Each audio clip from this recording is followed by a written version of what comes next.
किसी दूरस्थ गांव में एक पुरानी हवेली खड़ी थी। इस हवेली के बारे में लोगों का कहना था कि वहां रात के समय अजीब घटनाएं होती हैं। एक रात अनिरुद्ध नामक एक साहसी युवक ने हवेली में रात बिताने का निर्णय किया। उसने सोचा, सच्चाई का सामना करना ही होगा। सूरज ढलते ही अनिरुद्ध हवेली की ओर बढ़ा। हवेली के बाहर की दीवारें टपकती हुई और दरवाजे जर्जर अवस्था में थे। वह धड़कते दिल से हवेली के दरवाजे को खोलता है और अंदर कदम रखता है। हवेली के अंदर अंधेरा और सन्नाटा था। अनिरुद्ध ने अपनी टॉर्च जलाई और चारों ओर देखा। हर कोना काले धुएं और पुरानी धूल से ढका हुआ था। वह हवेली की बड़ी सी सीढ़ी पर चढ़ता है जो ऊपर की ओर जाती है। सीढ़ी पर चढ़ते समय एक अजीब सी खड़खड़ाहट सुनाई देती है। अनिरुद्ध की आंखें चौड़ी हो जाती हैं, लेकिन वह आगे बढ़ता है। ऊपर पहुंचकर उसने देखा कि हवेली में एक पुराना कमरा था।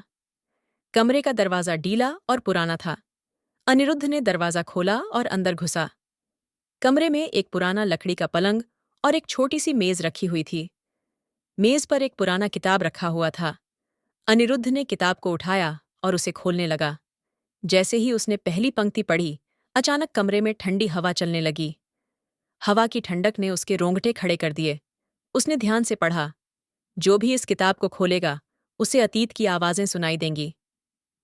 अनिरुद्ध ने सोचा, ये सब बस भ्रम होगा, लेकिन उसके कानों में एक धीमी धीमी फुसफुसाहट सुनाई दी।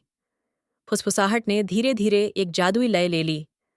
उसने ध्यान दिया कि कमरे की दीवारों पर अजीब अजीब चित्र बने हुए थे। चित्रों में रहस्यमय आकृतियां और अज्ञात लोग थे।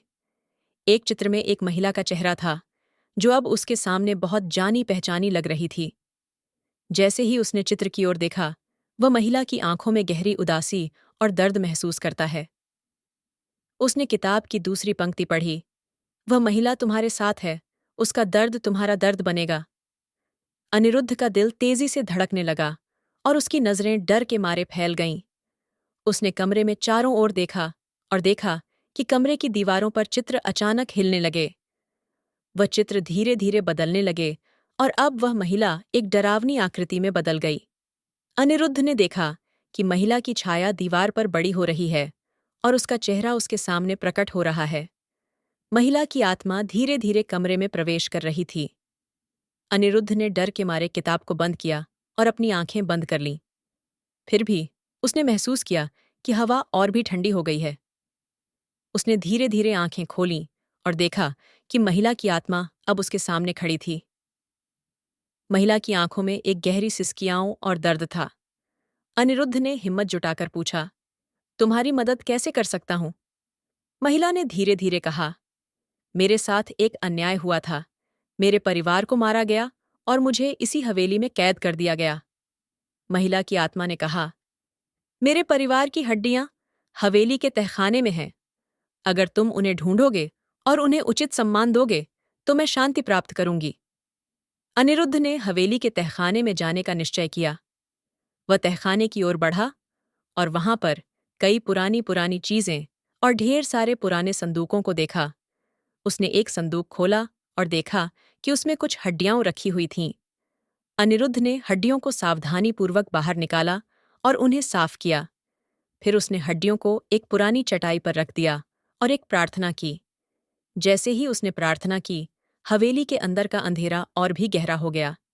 फिर अचानक हवेली में एक तेज रोशनी चमक उठी और सब कुछ शांत हो गया।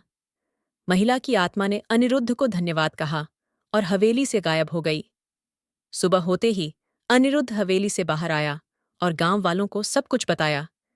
गांव वालों ने देखा कि हवेली अब शांत और स्थिर हो गई थी। अनिरुद्ध ने अनुभव किया कि कभी भी किसी रहस्य की अनदेखी नहीं करनी चाहिए।